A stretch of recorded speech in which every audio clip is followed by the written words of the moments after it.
Sean പോലും ഇപ്പം P C ജോർജിന്റെ അതേ വഴിയിലേക്ക് എത്തിയെന്നുള്ളതാണ്. ഫ്രാങ്കോ പെണ്ണ് കേസിൽ അകത്ത് പോയപ്പം ഫ്രാങ്കോയെ ന്യായീകരിക്കാൻ വേണ്ടിയിട്ട് പി സി ജോർജ് ഏറ്റവും കൂടുതൽ രംഗത്ത് വന്നതാണ്.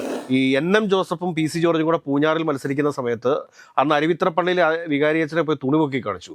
ആ തുണി പൊക്കി കാണിച്ചതിന്റെ അടിസ്ഥാനത്തിലാണ് അന്ന് ഈയിടെ തോറ്റുപോകാനായിട്ട് കാരണം. ഏതെങ്കിലും കാര്യത്തിൽ നിലപാടുള്ള ഒരു ക്രെഡിബിലിറ്റി ഇല്ലാത്ത ഒരു രാഷ്ട്രീയക്കാരനാണ് കേരളത്തിൽ പി സി ജോർജ്. പി സി ജോർജിനെ പോലെ ക്രെഡിബിലിറ്റി ഇല്ലാത്ത ഒരാൾ കേരള രാഷ്ട്രീയം ഇതുവരെ കണ്ടിട്ടില്ല. പി സി ജോർജ് തെറ്റിദ്ധരിച്ചിരിക്കുന്നത് എന്താണെന്ന് വെച്ച് കഴിഞ്ഞാൽ ഈ KM മാണി സാറിന്റെ മരണശേഷം ഈ ക്രൈസ്തവരുടെ മുഴുവൻ അട്ടിപ്പേരവകാശം ഈ പി സി ജോർജിനാണ് എന്നൊരു തെറ്റിദ്ധാരണയുണ്ട്. അത് വെറും തെറ്റിദ്ധാരണ മാത്രമാണത്. രാജ്ഭായ് നമസ്കാരം. നമസ്കാരം. രാജ്ഭായ്, പി സി ജോർജ് കത്തോലിക്ക സഭയ്ക്കെതിരെ വളരെ മ്ലേച്ഛമായ ഭാഷയിലാണ് സംസാരിച്ചിരിക്കുന്നത്. ഇത് അപലപിക്കാതെ നമുക്ക് മുമ്പോട്ട് പോകാൻ വേണ്ടിയിട്ട് സാധിക്കത്തില്ല. നമ്മൾ ഇതിനു മുമ്പൊരു ഒരു ചർച്ച നടത്തിയിരുന്നു. പക്ഷേ എങ്കിൽ തന്നെയും പി സി ജോർജും മകൻ ഷോൺ ജോർജും നടത്തിയിരിക്കുന്ന പ്രസ്താവനകൾ ഏകദേശം സമാനമായ രീതിയിലാണ്. ഏതാണ്ട് ഈ സഭ മുഴുവൻ ഈ പി സി ജോർജിനെയും അതോടൊപ്പം തന്നെ ഷോൺ ജോർജിനെയും ഡിപ്പെൻഡ് ചെയ്തിട്ടാണ് ഇവിടെ നിൽക്കുന്നത് എന്ന രീതിയിലേക്കുള്ളൊരു ത്രട്ടാണ് ഇവർ രണ്ടുപേരും ഇവിടെ തന്നിരിക്കുന്നത്. അത് ശരിയായിട്ടുള്ള രീതിയല്ല എന്നെനിക്ക് തോന്നുന്നു. അല്ല, അതിനകത്ത് സംശയമൊന്നുമില്ല. കാരണം എന്താണെന്ന് വെച്ചാൽ പണ്ടൊരു ചൊല്ലുണ്ടായിരുന്നു, ഈ കഴിഞ്ഞ ജന്മത്തിലെ ശത്രു ഈ ജന്മത്തിലെ മകനായിട്ട് ജനിക്കുമോ എന്നുള്ളത്. അത് കെ കരുണാകരനും ബാലകൃഷ്ണപിള്ളയും പറഞ്ഞിട്ടുണ്ട്.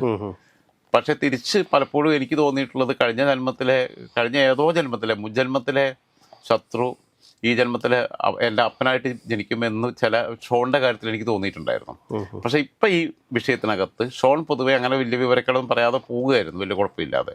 പി സി ജോർജ് പിന്നെ വായെടുക്കുന്ന തന്നെ സഭ്യമായ വാക്കുകൾ അദ്ദേഹത്തിൻ്റെ വായിൽ നിന്ന് വരുന്നതും സത്യം പറയുന്നത് വളരെ അപൂർവമാണ്. കാരണം അതിനകത്തൊക്കെ ഷോൺ പോലും ഇപ്പം പി സി ജോർജിന്റെ അതേ വഴിയിലേക്ക് എത്തിയെന്നുള്ളതാണ്. ഇവരുടെ കാഴ്ചയിൽ ആകെ ഇവർക്ക് ഏറ്റവും വിശുദ്ധനായ ഒരാളെന്ന് പറയുന്ന ഒരു പുരോഹിതൻ അല്ലെങ്കിൽ ഒരു ബിഷപ്പ് എന്നും പിന്നെ ഒരു മേൽപ്പട്ടക്കാരൻ എന്ന് പറയുന്നത് അവർക്ക് മാർപ്പാപ്പ പോലുമല്ല, ഫ്രാങ്കോയാണ്.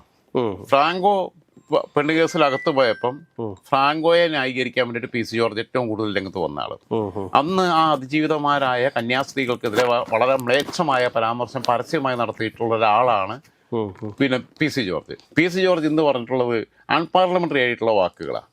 അതേപോലെ തന്നെ വൃത്തികെട്ടവനാണ് പി സി ജോർജ്. നമ്മൾക്കും പറയാമല്ലോ അങ്ങനെയാണെന്നുണ്ടെങ്കിൽ. പി സി ജോർജ് കാണിച്ചത്രയും വൃത്തികളൊന്നും ഇവിടെ ഈ കേരളത്തിൽ വേറെ ആരും കാണിച്ചിട്ടില്ല എന്നുള്ളത് കൃത്യമായിട്ട് ബോധ്യമായിട്ട് തന്നെ പറയാൻ പറ്റും.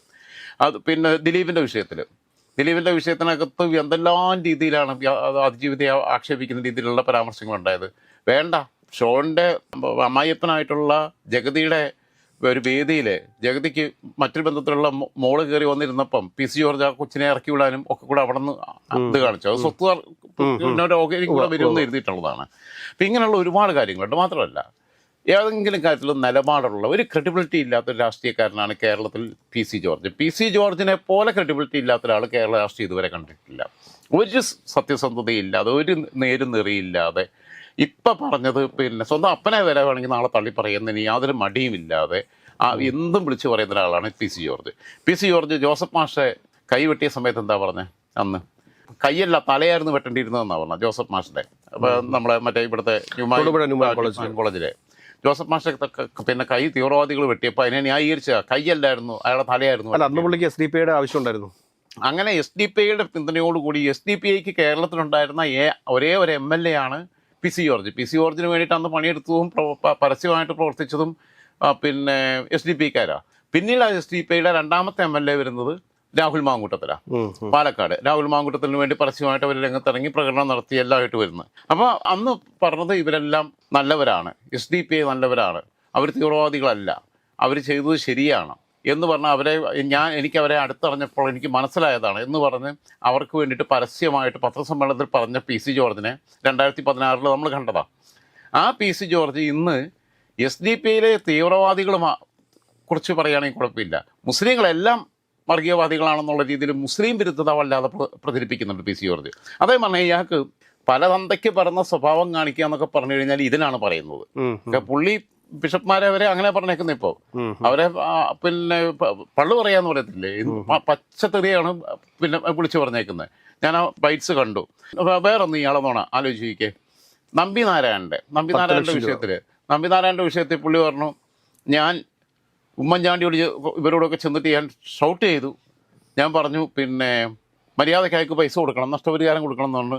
ഞാനാണ് ആ പൈസ വീട്ടിൽ കൊണ്ടുപോയി കൊടുത്തതെന്നാണ് പറഞ്ഞത്. സിവിക്ക് ഓർമ്മ ഉണ്ടാവുമല്ലോ അത്. ഉണ്ട്, ഉണ്ട്, ഉണ്ട്, ഉണ്ട്. പിറ്റേന്ന് നമ്പിനാരായണൻ പറഞ്ഞു അങ്ങനെ സംഭവം ഉണ്ടായിട്ടില്ല, ഞാനിപ്പോൾ പി സി ജോർജുമായിട്ട് എനിക്ക് യാതൊരു കണക്ഷനും ഇല്ല, പി സി ജോർജ് എനിക്ക് പൈസ കൊണ്ടു തന്നിട്ടും ഇല്ല, പി സി ജോർജിന് അതിലൊരു റോളും ഇല്ല എന്ന് പറഞ്ഞു. അതാ ഞാൻ പറഞ്ഞ പച്ചക്കള്ളം ഇങ്ങനെ വിളിച്ച് പറയുന്ന ഇയാളെന്തിനാ പള്ളിയിൽ പോകുന്നത്, ഇയാളെന്തിനാ പ്രാർത്ഥിക്കുന്നത്? അല്ല, പള്ളിയിൽ പോലും പ്രാർത്ഥനയൊന്നും ഇല്ല. ഇല്ല, അതൊക്കെ വെറുതെ ഒരു ക്രിസ്ത്യൻ നാമധാരിയാണെന്ന് മാത്രമേ ഉള്ളൂ. പിന്നെ ഈ ഇലക്ഷൻ സമയത്ത് റീല് പിടിക്കാൻ വേണ്ടിയിട്ട് പള്ളിയിൽ പോയി നിൽക്കുമായിരിക്കും.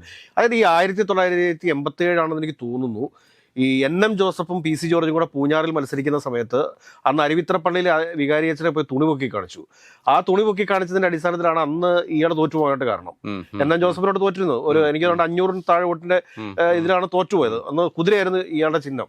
അപ്പോ അങ്ങനെയുള്ളൊരു സ്വഭാവം പണ്ട് തുടങ്ങിയുണ്ട് ഈ PC ജോർജിന്. ഇയാള് ഇപ്പൊ കാണിച്ചിട്ടുള്ളത് ശരിക്കും പറഞ്ഞു കഴിഞ്ഞാൽ രാഷ്ട്രീയമായ ഒരു തുണിപോക്കി കാണിക്കലാ കാണിച്ചിട്ടുള്ളത്. കാരണം അവരൊരു നിലപാടെടുത്തു, അല്ലെങ്കിൽ ഒരു കാര്യം എടുത്തു, FCRA ആയിട്ട് ബന്ധപ്പെട്ട വിഷയത്തിലോ ബാക്കിയുള്ളതിനകത്ത് ചില സമീപനങ്ങൾ എടുക്കുമ്പം ഇവിടെ BJP വെള്ളം കോരിക്കൊണ്ടിരിക്കുക. BJP വൈകുന്നേരം വരെ കൊടുക്കുന്ന വെള്ളം PC ജോർജ് ആ കുടം അങ്ങ് പൊട്ടിക്കുക ചെയ്യുന്നു ഇപ്പം. അതായത് പിന്നെ BJP ഇപ്പോൾ അനിൽ ആന്റണിയെ കൊണ്ടുവന്നു, അനൂപ് ആന്റണിയെ ഒരു ശക്തമായ ഫേസ് ആയിട്ട് മുമ്പിൽ നിർത്തുന്നു, ജോർജ് കുര്യനെ ഞാൻ അങ്ങനെയല്ല പറഞ്ഞത്, പിന്നെ ക്രൈസ്തവ പിന്നെ ജോർജ് കുര്യനെ കേന്ദ്രമന്ത്രിയാക്കുന്നു. അതിനു മുമ്പ് അൽഫോൺസ് കണ്ണന്താനത്തിനെ കേന്ദ്രമന്ത്രിയാക്കി, റെജി ലൂക്കോസിനെ പോലുള്ള ഒരാളെ BJP കൊണ്ടുവരുന്നു. വേണ്ട, അവർ അലയൻസിൽ അവരുടെ ഏറ്റവും പ്രധാനപ്പെട്ട സഖ്യകക്ഷി എന്നുള്ള സ്ഥാനത്ത് BDJS പകരം 2020 സാബുഗം ജാക്കബിൻ്റെ നേതൃത്വത്തിലുള്ള 2020 കൊണ്ടുവരുന്നു.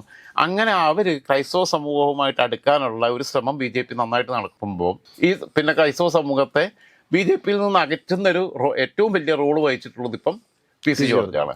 അപ്പോൾ PC ജോർജ് BJPക്ക് ബാധ്യതയാണ്.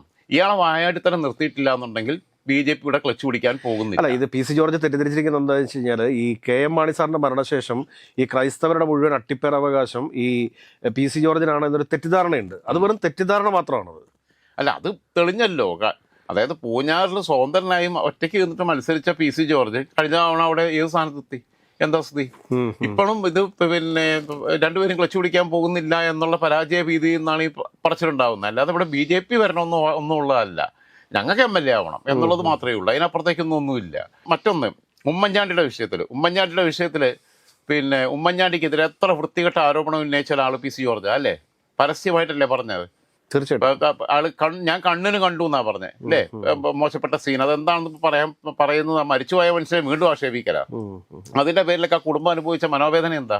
എന്നിട്ട് ഇപ്പൊ ഉമ്മൻചാണ്ടി സാർ ഇടയ്ക്കിടയ്ക്ക് ഇങ്ങനെ പറയും, പുകഴ്ത്തി പറയും, ഞാനും പുള്ളിയും തമ്മിൽ അങ്ങനെ ബന്ധമായിരുന്നു. അദ്ദേഹം പറഞ്ഞു ഇയാൾക്ക് പിന്നെ ഇതിന് പറയുന്നത് പിതൃശൂന്യമായ ഒരു രാഷ്ട്രീയ പ്രവർത്തനം നടത്തുന്ന ഒരാളാണ്, അന്തമില്ലാത്ത രാഷ്ട്രീയ പ്രവർത്തനം നടത്തുന്ന ഒരാളെന്നാണ് അതിൻ്റെ മലയാളം, അങ്ങനെ പറഞ്ഞു കഴിഞ്ഞാൽ.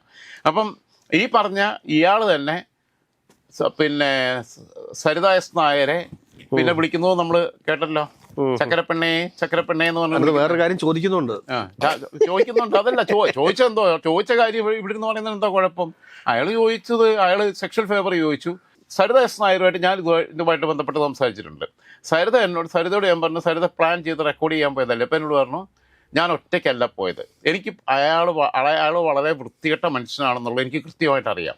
അതുകൊണ്ട് തന്നെ അയാൾ അടുത്ത് പോയപ്പോൾ ഞാൻ റെക്കോർഡ് ചെയ്തിട്ടില്ലെങ്കിൽ, ഞാൻ എൻ്റെ മോനെയും കൊണ്ടാണ് പോയത്, മോനെ റിസപ്ഷനിൽ എടുത്തിട്ട് ഞാൻ റൂമിലോട്ട് ചെന്നപ്പം ഞാൻ പുള്ളിയുടെതെല്ലാം റെക്കോർഡ് ചെയ്തിട്ടില്ല. ഞാൻ അവിടെ നിന്ന് അയാൾ പറയുന്നതിന് പിന്നെ എതിർത്ത് ഇറങ്ങിപ്പോന്നാൽ അയാൾ പറയും ഞാൻ അയാളെ കയറി പിടിച്ചെന്ന് പറയും. അപ്പോൾ അങ്ങനെ പറയാൻ മടിക്കാത്ത ആളാണ്. അതുകൊണ്ടാണ് ഞാനിത് ചെയ്തതെന്നുള്ളത് എൻ്റെ അടുത്ത് സരിത പറഞ്ഞതാണ്. ആ സരിത പറഞ്ഞത് വിത്ത് സരിതയുടെ പെർമിഷനോട് കൂടിയിട്ട് ഞാൻ ആ ഓഡിയോ മൊത്തം റെക്കോർഡ് ചെയ്ത് വെച്ചിട്ടുണ്ട്. അതിനകത്ത് ഒരുപാട് ആളുകളെ കുറിച്ച് പറയുന്നുണ്ട്. ആ പറയുന്ന കാര്യങ്ങളെല്ലാം മരണമൊഴി എന്ന് പറഞ്ഞിട്ടാണ്.